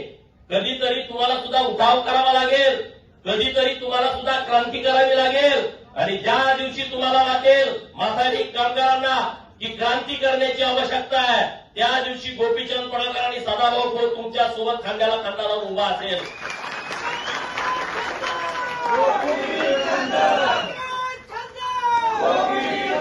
आणि हा विषय खूप मोठा आहे, लाखो लोकांचा विषय आहे. आमची इच्छा आहे या विषयाची यायची, कमिशन खाण्यासाठी नाही, अजिबात काही गरज पण नाही. अरे तुम्ही एवढं दिलंय आम्हाला, एवढा सन्मान मिळवून दिलाय, काय होता गोपीचंद पडळकर? लोक नावं ठेवायची, अरे याला राहायला घर आहे का? नव्हतं घर मला राहायला. विशिष्ट परिस्थिती खरी होती. तो नुसता बोलतोय, गाडीत फिरतोय. त्या काळात तुम्ही माझ्यावरती विश्वास ठेवला, पाठबळ दिलं, ताकद दिली. महाराष्ट्रात तुम्ही नसेल असा कार्यकर्ता. मला अभिमान वाटतो की तुम्ही मला उभा केलाय, याचं सगळं श्रेय तुम्हाला जात आहे. त्या परिस्थितीमध्ये उभा राहणं एवढं शक्य नव्हतं. 2007चा 8चा जो काळ होता तेव्हा महाराष्ट्रातल्या राजकारणाची परिस्थिती अशी होती की ज्याच्याकडे साखर कारखाना आहे, ज्याच्याकडे सूतगिरणी आहे, जो जिल्हा बँकेचा चेअरमन आहे, ज्याच्याकडे मोठी एज्युकेशन सोसायटी आहे, ज्याच्याकडे मोठा दूध संघ आहे आणि ज्याच्याकडे शेकडो कोटी रुपये पडून आहेत, तोच माणूस महाराष्ट्रात राजकारण करू शकतो असा ट्रेंड तेव्हा होता. पण तुम्ही त्याचा विचार केला नाही की अरे आमचा पोरगा भटका आहे आणि मग त्याच्या पाठीमागे आम्ही कसं उभा राहायचं. तर तुम्ही सन्मानानं माझ्यासोबत उभा राहिला, ताकदीनं माझ्यासोबत उभा राहिला. आज आटपाडीमध्ये नगराध्यक्ष युटी जाधव सर झाले. मला अत्यंत आनंद झाला या गोष्टीचा. आटपाडी शहरामध्ये आपला नगराध्यक्ष होणं हे कधी शक्य नव्हतं, परंतु ते भारतीय जनता पार्टीच्या माध्यमातून शक्य झालंय. अमरशे बापू देशमुख यांच्या साथीनं, भारतीय जनता पार्टीच्या कार्यकर्त्याच्या पाठबळावरती, माननीय देवेंद्र फडणवीस साहेबांच्या कृपाशीर्वादावरती आटपाडी शहराचा पहिला नगराध्यक्ष होण्याचा मान एका शिक्षकाला मिळाला आहे आणि तो युटी जाधव सरांना मिळाला आहे. मी त्यांना सुद्धा खूप खूप शुभेच्छा देईन. हीच आटपाडी आहे जिथं आमच्या मेंढक्याला मारायची, तीच आटपाडी आहे मेंढरं हिसकावून घेऊन जायची.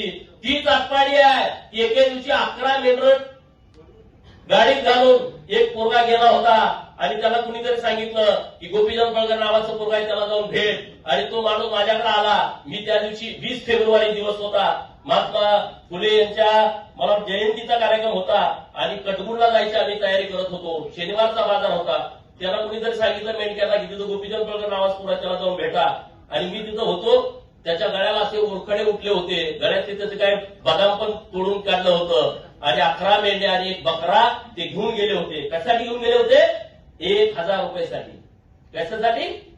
1000 रुपयासाठी 11 मेंढ्या आणि एक बकरा, ज्याची किंमत किती असेल बघा. पिकं भरून घेऊन गेले आणि तो पोलीस स्टेशनमध्ये गेला. मेंढका माझे 11 मेंढरा आणि बकरा नेलाय. पोलिसांनी त्याच्या 2 कानाखाली दिल्या. ही परिस्थिती होती. त्यांना मला सांगितलं, मी गेलो आणि तुम्हाला माहित आहे मी नुसतं जात 200-300 माणसं गोळा झाली पोलीस स्टेशनला. आणि मी त्या पोलिसाला पहिला विचारलं, ह्याला का मारलं तुम्ही, कशासाठी मारलं? तो तसं बब्ब करायला लागला. आणि म्हणजे ह्याच्याच मेंढ्या नेलं, तुम्ही ह्याला मारताय. मग त्या लोकांना कळालं की मी तिथं आलोय.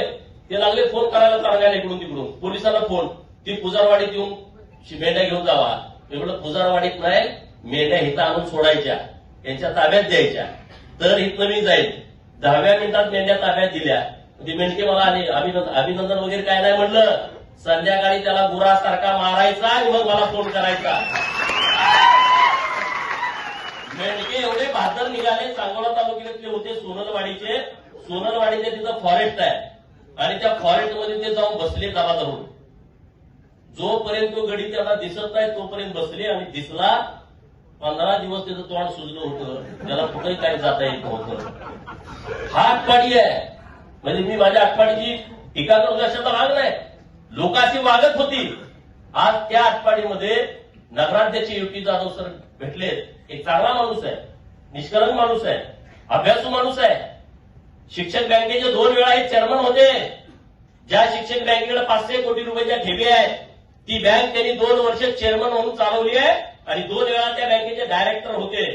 अशी चांगली माणसं आज आटपाडीच्या नगराध्यक्ष पदावरती बसलेत. अजित पवार इथं आहेत, जे मोठे कॉन्ट्रॅक्टर आहेत, ते नगरसेवक म्हणून निवडून आलेले आहेत. आमचे काय आता विजय म्हणून आमचा सहकारी आहे, तो फक्त 2 मतांनाच पडला. 2 मतांनाच तो निवडणुकीमध्ये हारला.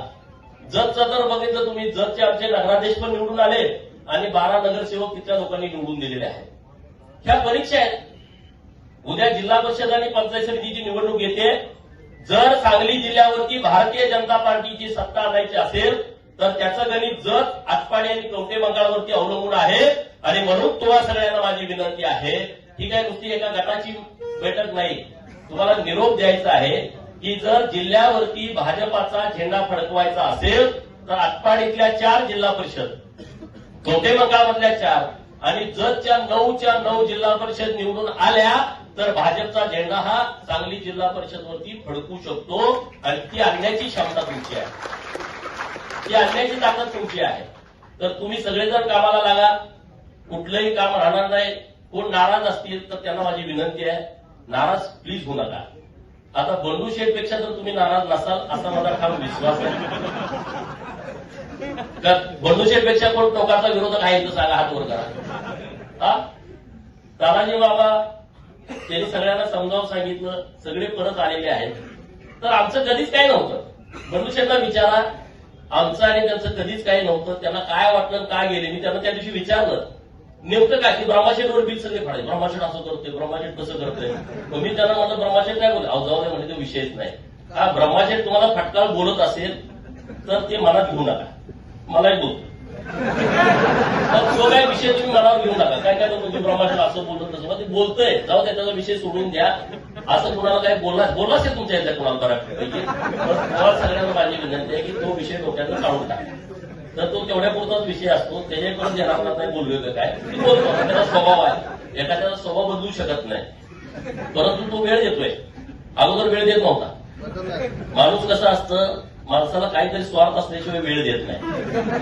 जेव्हा मी पूर्ण वेळ राजकारण करत होतो त्याला म्हणजे लागणार मेंढराचं प्रशिक्षण आहे, लढायचं असतं का नाही. परंतु एक सामान्य पोरगा, मेंढपाळाचा पोरगा स्वतः मामाकडून प्रशिक्षण घेतो. नंदुरबारला मामा, ते कसं लग्न ठरवलं त्या काळात कुणास ठाऊक. आता नंदुरबारला जाणं आपल्याला होत नाही, त्या काळात कशी लोक जात असतील. तेव्हा काय फेसबुक नव्हतं, व्हॉट्सअप नव्हतं. फेसबुकवरती पूर्वी लग्न ठरलं असं काय नाही ना त्या काळामध्ये. म्हणजे बघा ना, फलटण कुठं आणि नंदुरबार कुठं. त्यांचे मामा नंदुरबारला होते, तळोजाला. मामाकडून ते शिकले महत्वाकांक्षा कशी असावी. त्यांना पंतप्रधान व्हायचं होतं मल्हाररावांना, म्हणजे पेशव्यांच्या जागी मीच होणार असं त्यांच्या मनामध्ये होतं. परत त्यांच्या लक्षात आलं की हे जरा होणं शक्य नाही. प्रचंड धुरंधर होते, मग ते सुभेदार झाले आणि हा सगळा प्रांत त्यांच्या ताब्यात होता, सुभेदार मल्हाररावांचा. म्हणजे इथून अटक कटक पर्यंत जायचे, म्हणजे अफगाणिस्तानच्या बॉर्डर पर्यंत. 2-2, 4-4 महिने नुसती घोडी सोनं हे चालायला असायचे, एवढं नुसता दरारा होता. एकदा ते जयपूरला जाणार होते, तिथल्या राजाने आत्महत्या करून घेतली. मल्हारराव येणार आहे म्हटलं. इतका धसका होता, असा धसका तुमचा पाहिजे. नुसतं येणार आहे म्हटलं तर गादीवर कुणाला बसवायचं ते ठरवायचे सगळे. उत्तर भारतामध्ये कुणाला गादी बसवायचंय, कुणाला काढायचंय, कुणाला काय करायचंय, असं इतका त्यांचा दरार होता. आणि मग आपण म्हणतोय याचं काय होईल, त्याचं कसं होईल. मग आपण कसं काय मल्हाररावांचे मावळे असू शकत नाही ना. तर मल्हाररावांनी छत्रपती शिवाजी महाराजांचा विचार पुढे नेला. शिवाजी महाराजांचं निधन झालं 1680ला, 1689ला संभाजी महाराजांचं झालं आणि 1693ला मल्हाररावांचा जन्म आहे. म्हणजे संभाजी महाराजांच्या जाण्यानंतर 4 वर्षानंतर मल्हाररावांचा जन्म आहे आणि 1725ला अहिल्यादेवीचा जन्म आहे. तो सगळा जरा काळ अभ्यासून आपण सगळ्यांनी पुढे जाण्याची आवश्यकता आहे. आपल्या प्रत्येकाच्या घरामध्ये मल्हाररावांचा फोटो असला पाहिजे, यशवंतराव होळकरांचा फोटो असला पाहिजे, छत्रपती शिवाजी महाराजांचा, बाबासाहेबांचा, अहिल्यादेवीचा फोटो, महात्मा ज्योतिबा फुलेंचा फोटो असला पाहिजे. सगळ्या महापुरुषांचे. माझ्या ऑफिसला आल्यावर तुम्ही बघितलं ना, कोण कोण सगळ्यांचे हे आपले आदर्श आहेत. आणि त्यांच्या पावलावरती पाऊल टाकून आपण पुढे जाण्याचा जरी 1% प्रयत्न केला, आपल्या आयुष्यामध्ये काही कमी पडणार नाही, काही अडचण नाही. एवढंच या निमित्तानं बोलतो. तुम्ही इतक्या मोठ्या संख्येनं या बैठकीला आला त्याबद्दल मी तुमचं मनापासून आभार व्यक्त करतो. तुमचं मनात काही घेऊ नका, इकडं तिकडं करू नका. काय बरीच गडबड असते, मला माहित आहे तुम्ही काय करता. मी जरी फेसबुक वापरत नसलो, मी जरी व्हॉट्सअप वापरत नसलो, तर मला पोरं फोन करून ह्याला असं केलंय, सगळे रिपोर्ट येत आहेत. तर तुम्हाला माझी हात जोडून विनंती आहे, ही ती वेळ नाही आहे. माझी गंमत करण्यात तुमची गंमत होईल. माझी गंमत केली म्हणजे तुमची झाली ना. माझा अपमान म्हणजे तुमचा अपमान असं तुम्हाला वाटतंय का मीच म्हणतोय. हे बघा, आपली लढाई आहे ती सन्मानाची आणि स्वाभिमानाची लढाई आहे. मी कंपनी काढतो, मी काय तुम्हाला असं सांगणार नाही. मी तुम्हाला असे काही स्वप्न दाखवू शकत नाही. मी तुम्हाला एवढंच सांगू शकतोय, जिथं कुठं तुम्ही जाल तिथं तुम्ही सन्मानात जाऊ शकाल, तुम्ही स्वाभिमानानं जगू शकाल. तुम्हाला कुठेही कसलीही अडचण येणार नाही. मंत्रालयाच्या कुठल्याही मजल्यावरती गेला आणि गोपीचंद पडळकरचा कार्य करताय, तुमची फाईल कुणी अडवणार नाही, एवढं काम मी करू शकतो. त्याचा अनुभव घ्या तुम्ही. मी काय मोठं होतंय असं नाही, हे भाजपामुळे होतंय, माझ्या नेत्यामुळे होतंय. पण हे खरं आहे प्रत्येक गोष्टीमध्ये. आणि मला आता जतच्या लोकांनी आमदार केलंय, तर माझी जबाबदारी आहे की जत नंबर 1 वरती आणलं. कारण आता मला राजकारण सोडावं लागलं. मी जर 2024च्या निवडणुकीमध्ये हारलो असतो, मी ठरवलं होतं दुसऱ्या दिवशी विधान परिषदेचा राजीनामा द्यायचा आणि आपलं दुकान बंद करायचं, परत आपण या भानगडीत पडायचं नाही. कारण सारखं सारखं ते करणं काही योग्य नाही. परंतु जरच्या लोकांनी मला एवढा सन्मान दिला. आज मी महाराष्ट्रामध्ये अगोदर फिरतच होतो, विधान परिषदेचा आमदार म्हणून फिरत होतो. लोकांनी मागच्या दारात आलाय, त्याला नुसता शिव्या द्यायला ठेवलाय, अमुक म्हणजे बघितलं टीका तुम्हाला करत होते. आपण मुद्दे मांडत होते, बाजूला ठेवायचे. म्हणजे नुसता आपला तसा विषय नाही, आपण मुद्द्यावरती बोलत होतो. आता पवारांच्यावर तुम्ही बोलायला सोडून दिलं, कारण त्याचा संपला विषय. तो आपल्यासाठी फार महत्वाचा विषय राहिला. खानावकर साहेब रागाने बघा तुम्ही, हे अजितदादाचे राष्ट्रवादीचे आहे. असं करते, तो विषय आपला सोडून दिला. आपला तो आता विषय पूर्णपणे पुढे गेलेला आहे. आता परवा चॅनेलवाल्याचा फोन आला, कुठे आहे तुम्ही? मी म्हटलं जत आहे. नाही तुम्ही 8 वाजता चर्चेला पाहिजे. कसली? ते दोन्ही पवार ऐकत. मला काय करायचं म्हणतो ते 1 होते 2 होते 3 होते तिकडे तुला तर विचारा म्हणतो मी आता तो विषय सोडून दिलाय माझ्यासाठी आता तो महत्वाचा विषय नाही. कुठं काय असलं तर मी यावर मला काय करायचं म्हणतो मी आता त्या विषयावर बोलत नाही म्हटलं मी आता त्या विषयावर बघत नाही. ते 1 होते नाही तर 2 होते नाही तर 3 होते मला काय करायचं म्हटलं. इथं मला जतला पाणी इथं रस्ता करायचा आहे आटपाडीत कुठं कुठं गडी फुटले ते बघायचं आहे म्हटलं. बरोबर गेलाय काय काय जणांनी लय देव पाण्यात घातलो. जतचा नगराध्यक्ष आटपाडीचा जर पाडला मध्ये घेत काय ते टाकायचं पोट त्यांचं दुकानच बंद करून गेलं. कारण हे युटी सरांची जी निवडणूक आहे का नाही मी काय म्हणतोय हा नियतीनं दिलेला आम्हाला विजय आहे तो आमचा विजय नाही. ते शक्य नव्हतं आम्ही आता किती जरी मोठं बोललो का नाही तो आमचा विजय नाहीच. नियतीला वाटलं आटपाडीमध्ये युटीला नगराध्यक्ष करायचा आहे आणि म्हणून प्रत्येक पाऊल असं पडत गेलं की ते 1167 पर्यंत गेलं. ते थांबलंच नाही ते आमच्या हातात नाही ते. आम्ही आता किती जरी गप्पा मारल्या ना तिथली राजकीय परिस्थिती पूर्णपणे वेगळी आहे. परंतु नियतीच्या मनामध्ये होतं की आटपाडीमध्ये बहुजनाचं पोरग त्या खुर्चीमध्ये पहिला मान द्यायचा आणि आमची किंमत वाढवायची असं नीतीला वाटलं. त्यामुळे हे आमचं गणित बसलंय. गडी एवढे मागलेले पैसेवाले एवढे होते रडायला आले ते काय त्याच्यात आता नाही म्हणजे पर्याय नाही राहिला. आम्ही असं येणार आम्ही कसं येणार आम्ही फलान येणार आम्ही विकास करतोय आणि आम्ही काही खड्डे काढले काय. आटपाडी तालुक्यात असं एक गाव नाही की मी आमदार असताना काम केलं. 4-4 गणगणी एका गावात मी 12 सभा घर बांधले. 4 वर्षाचा आमदार बांधू शकतो का सांगा एका गावामध्ये. कुठलं काम नाही. महाराष्ट्रात मी एवढा निधी दिलाय ना अहिल्या देवींच्या स्मारकासाठी तर मी इतक्या ठिकाणी निधी दिलाय. नाशिकला प्रॉपर दिलाय त्र्यंबकेश्वरला दिलाय इकडं धाराशिवला दिलाय. आपण लोणंदला जातोय त्या अहिल्या देवीच्या स्मारकासाठी 25 लाख रुपयाचा निधी दिलाय. विदर्भातल्या 3 ठिकाणी दिलाय निधी. अंबडला दिलाय. अनेक विषय मी सांगू शकतो. म्हणजे जिथं जिथं कुठं काम करता आलं तिथं तिथं वेगवेगळ्या पद्धतीनं काम करण्याचा प्रयत्न मी तुमचा प्रतिनिधी म्हणून केलाय. त्यामुळे आता मुंबई हे आता कळवलं ना काय वापलं कुणीकडे आला गडी कामोठान कळवून आल्याशिवाय पुढे एंट्री नाही. बरोबर की नाही. मुंबईचं नाक आहे आता. पूर्वी ते मालभूत असेल जुनं आता हे मुंबईचं मेन नाक आहे कळंबोली आणि कामोठा. त्यामुळे आपण सुद्धा एकदम सन्मानानं राहिलं पाहिजे प्रामाणिक राहिलं पाहिजे. कुणाशी दगाफटका करणं आपल्या लोकांचा स्वभाव नाही ते आपल्या रक्तात नाही. एखाद्याला दगाफटका करणं घात करणं फसवणं हे आपल्या स्वभावात नाही. आपण समोरासमोरच्या लढाई करतो. होळकरांच्या युद्धनीतीचा सर्वात महत्वाचा भाग आहे की त्यांनी मैदानावरच्या लढाई केल्या.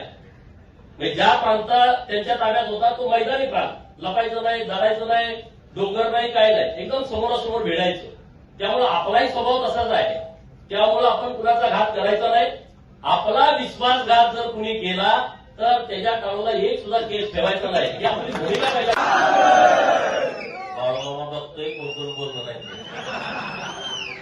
बाळूमामाच्या नावानं बापूबाईच्या नावानं बिरोबाच्या नावानं बंधोबाच्या नावानं मसोबाच्या नावानं दुडोबाच्या नावानं यताबाच्या नावानं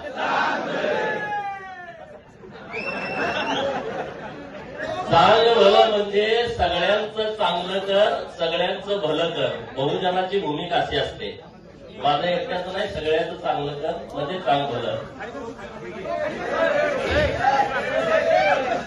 आज कळंबोलीमध्ये